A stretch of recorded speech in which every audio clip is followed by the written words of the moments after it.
أصحاب بيقرروا يطلعوا رحلة مع بعض ويغيروا جو، بس للأسف اليوم كله بيتقلب لخوف ورعب، وبدل ما بيروحوا علشان يتبسطوا بيحاولوا ينقذوا حياتهم من الموت، وبيلاقوا بنت محبوسة في قلب الغابة، وبيعرفوا إن في عصابة كبيرة موجودة في المكان وإن حياتهم كلهم في خطر، وعلشان يهربوا منهم بيموتوا واحد ورا التاني. وعلشان نفهم اللي حصل بالتفصيل هنبدأ القصة من الأول. وفي أول مشهد بنتعرف على أليسون وخطيبها إد، وبنشوفهم بيتسلقوا أعلى جبل موجود في اسكتلندا، وبيسبقهم صديقهم راب وبيطلع بسرعة كبيرة، وبنشوف إنهم مربوطين مع بعض هم التلاتة بأحبال علشان يكونوا بأمان أكثر. بس فجأة إد بيتكعبل وبياخد أليسون معاه بالغلط، ومن حظهم الحلو إن راب بينقذهم على آخر لحظة وبيشدهم بالحبال لفور وبيرفعهم بصعوبة كبيرة، وبيحاول يسحبهم لعنده علشان يكونوا هم التلاتة مع بعض.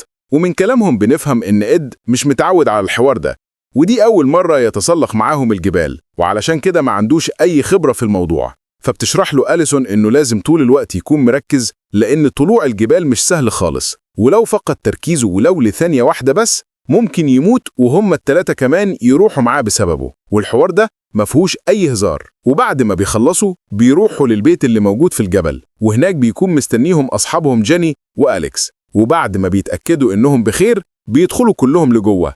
وبيتضايق إد لما بيعرف إن مفيش أي شبكة في الموبايل بتاعه، وما بيكونش عارف يتواصل مع أي حد خالص. وبالليل بيتجمعوا كلهم مع بعض وبيلعبوا كوتشينة، وبيحاولوا يستمتعوا بوقتهم على قد ما يقدروا، وبيخططوا لرحلة تاني يوم اللي بيكونوا متحمسين ليها جدا. بس تاني يوم الصبح بيتصدموا إن الجو مغيم شوية، وبكده مش هينفع يطلعوا فوق أي جبل في وقت زي ده. وبدل ما يضيعوا اليوم عليهم بيقرروا يلفوا في الغابات اللي حواليهم شوية، وبيستعدوا وبياخدوا المعدات بتاعتهم وبيمشوا في الطريق كذا ساعة، وبعدها بيقعدوا يستريحوا، وبيشوفوا إنهم لازم يستريحوا شوية وياكلوا أي حاجة لأنهم تعبوا خالص. وفي الوقت ده إد بيحس إنه زهقان وبيقرر يقوم يتمشى لوحده ويبعد عنهم.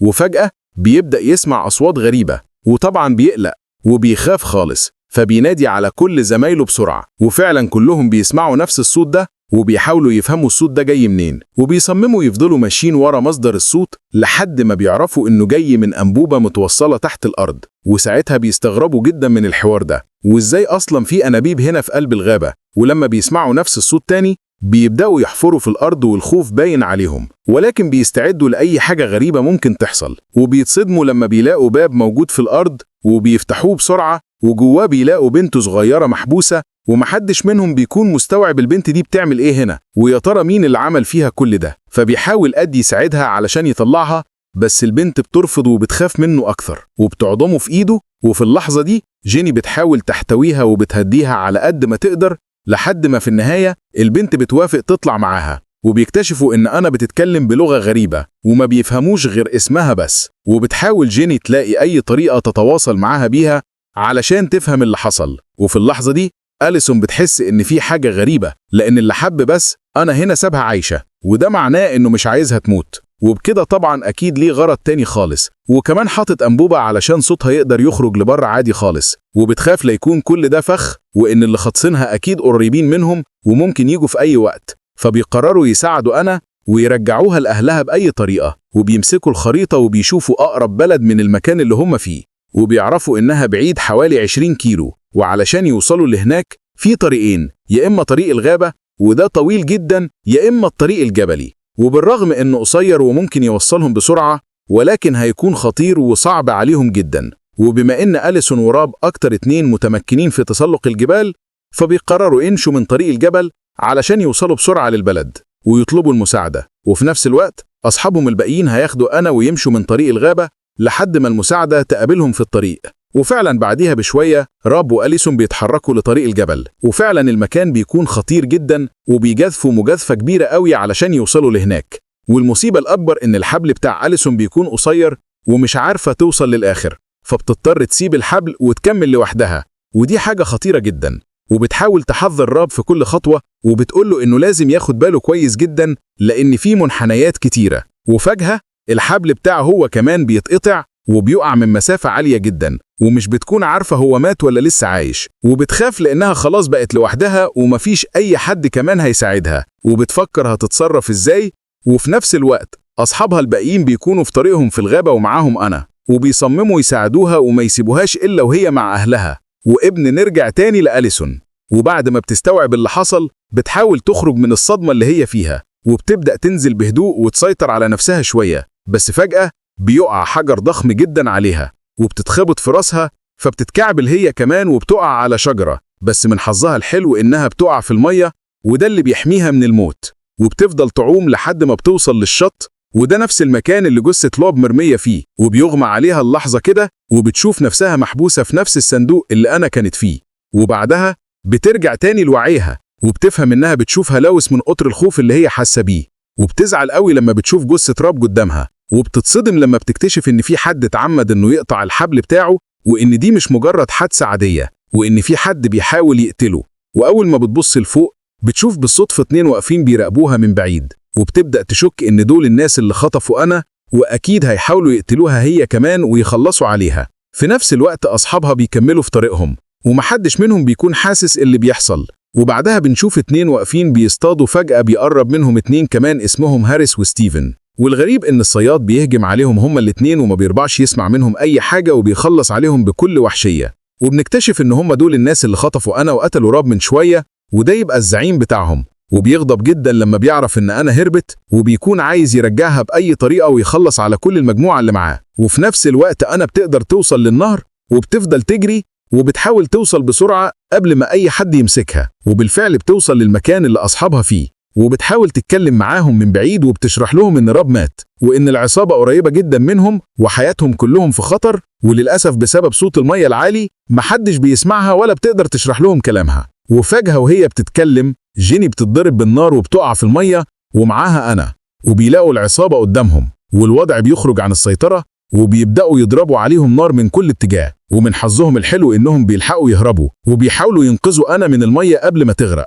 وبتفضل طيار المية ينقل أنا وجيني من مكان للتاني. وقبل ما العصابة تضرب أليسون هي كمان بالنار، بتنط في المية بسرعة وبتحاول تدور على أنا في كل مكان. وبتزعل قوي لما بتشوف جثة جيني جوه المية، وبتتأكد إنها ماتت، فبتضطر تسيب جثتها وتمشي. وأخيرا بتوصل لأنا وبتلاقيها مغمى عليها وتعبانة جدا، وبتاخدها المكان آمن وبتحاول تساعدها علشان تفوق بسرعة. وأول ما بتشوف العصابة بتقرب عليها بتاخد البنت وبتهرب بسرعة، وبتوصل لفوق الجبل بأعجوبة. وبتجري أنا في طريق تاني بالغلط، وبتنفصل عن أليسون، ومن كتر الخوف بتروح تستخبى ورا صخرة كبيرة. وفجأة إد بيوصل لمكانها وبيحاول يكتم صوتها ويهديها، وبيطلب منها تمشي معاه من غير ما تعمل صوت. في اللحظة دي أليسون بتوصل لأليكس، وللأسف البنت بتصرخ فجأة من كتر الخضة. والعصابة بتعرف مكانها وبتبدأ تضرب عليهم نار من كل اتجاه، فبياخدها إد وبيفضل يجري لحد ما بيتكعبل وبيقع من فوق منحدر عالي جدا، وبيتصاب في رجله. وللأسف ما بيكونش قادر يتحرك من مكانه، وبيفضل يصرخ من كتر الألم. وبعدها بشوية بيهدأ وبيتسند على أنا، وبيفضلوا ماشيين لحد ما بيوصلوا لأليسون وأليكس، وبيستخبوا هما الأربعة مع بعض. وبيحاول أليكس يلاقي أي طريقة يخرجوا بيها من هنا، وبيقول إن العصابة مش هتتخلى عن أنا أبدا، ومش هتسيبهم في حالهم غير لما يسلموها. وللأسف مش معاهم أي سلاح يدافعوا بيه عن نفسهم، فبيقرر يضحي بنفسه ويشتت العصابة في اتجاه تاني، ويديلهم الفرصة إنهم يهربوا. وكل ده طبعا من غير ما العصابة تاخد بالها علشان ينقذوا حياة البنت. وفعلا بينفذ خطته وبيظهر قدامهم وبيجري بسرعة، وللأسف بيضربوه 3 رصاصات لحد ما بيترمي على الأرض وبيموت. وبيكتشفوا ساعتها إن اللي معاه دي مش أنا، وإنه كان بيلعب بيهم. وفي نفس الوقت إد وأليسون بيهربوا بسرعة، وبعد ما بيمشوا مسافة طويلة إد ما بيكونش قادر يستحمل، وبيقول إنه مش هيقدر يمشي أكتر من كده، وبيحاول يقنع أليسون تسيبه وتاخد أنا وتوصل للبلد بسرعة وتبلغ الشرطة. وبيشوف إن مفيش أي حل تاني غير ده، لأنهم ما ينفعش يضيعوا وقت أساسا أكتر من كده. وبيزعلوا هما الاتنين جدا على كل أصحابهم اللي ماتوا، وبترفض أليسون إنها تسيبه، وبتقول إنها ما عندهاش استعداد تخسر أي حد تاني. وبالصدفة بنشوف 3 بيشتغلوا عند أبو أنا خارجين بالعربية يدوروا عليها في منطقة الجبل، وبيحاول أندي وماثيو وكريس يعملوا كل اللي يقدروا عليه علشان يوصلوا لأنا. وبنفهم إن باباها يبقى رئيس عصابة كبير جدا ومعروف في كل مكان، ومتورط كمان في مشاكل كتيرة قوي، وإن اللي خطفوا أنا أعدائه وكانوا عايزين يضغطوا عليه علشان يسلم البضاعة اللي عنده. وبعدها بكام ساعة بيوصلوا هما ال3 للبلد أخيرا، وبيقرروا يروحوا لمركز الشرطة بسرعة علشان يبلغوا. ولما بيتكلموا مع ضابط الشرطة وبيحكي لهم كل اللي حصل، بيستغربوا من تصرفاته وبيحسوا إن في حاجة غلط. وبيشك إد إن الضابط متعاون مع العصابة، وبيقنع أليسون إنهم لازم يهربوا بسرعة قبل ما العصابة توصل لمكانهم. وفي اللحظة دي إد بياخد البنتين وبيحاول يهرب من مركز الشرطة، وأول ما الضابط بيعترض طريقهم إد بيهدده بالسكينة، وفي لحظة الضابط بيتضرب بالنار وبيموت في ثواني، وبيفهموا إن العصابة وصلت وبتضرب عليهم نار وبتحاول تاخد البنت بأي طريقة، وبيهربوا بسرعة من مكان للتاني، ولكن العصابة برضه بتفضل تطاردهم، وللأسف إد هو كمان بيموت على إيديهم. وبالصدفة كريس بيشوفهم وبيقتل الناس اللي بتجري ورا أنا وأليسون، وهو كمان بيتضرب بالنار، فبتستغل أليسون الفرصة وبتاخد البنت وبتهرب.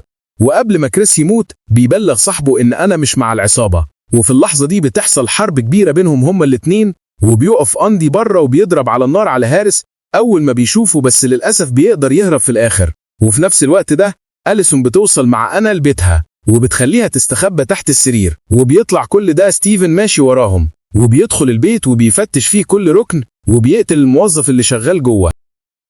وبالغلط البيت بيبدأ يولع، وأول ما أليسون بتشوفه بتهاجم عليه وبتحاول تتخلص منه بأي طريقة، وللأسف بيفضل يضرب فيها لحد ما بيغمى عليها، والنار بتمسك في البيت كله، وستيفن بيحاول يمسك أنا بالقوة. وفي اللحظة دي أليسون بترجع لوعيها تاني وبتهجم عليه وبتضربه بآلة حادة على راسه، وبعد كده بترميه من الشباك وبيقع وبيموت على طول. وللأسف أليسون ما بتكونش لاقية أي مكان تهرب منه، وبتلاقي نفسها في قلب النار هي وأنا، وعلشان تنقذ حياة أنا بتضطر ترميها بين الشجر، وبتستسلم هي للأمر الواقع وبيغمى عليها من ضيق التنفس. ومن حظها الحلو إن المطافي بتوصل في الوقت المناسب وبينقذوا حياة أليسون من الموت، وعربية الإسعاف بتنقلها للمستشفى بسرعة، وبتشكرها أنا على كل اللي عملته علشانها، وبتأكد ماثيو إن أنا بقت في أمان. وعلى آخر لحظة بيقبض على أندي قبل ما يهرب، وبياخده بالعافية وبيسلمه لأبو أنا، وطبعا الراجل بيكون عايز ينتقم منه وبيأمر رجالته يعذبوه لحد ما يموت بطريقة بشعة، وبيقرر يحبسه في نفس الصندوق اللي كان حابس فيه بنته، وبيسيبه يقابل مصيره. وطبعا أليسون بتفضل تعيط على اللي حصل لأصحابها، وما بتكونش قادرة تستوعب إنها مرت بكل ده أو إنها لسه عايشة لحد دلوقتي. ولحد هنا بتنتهي أحداث قصتنا النهاردة. استنوني بقى في فيديوهات وملخصات جديدة.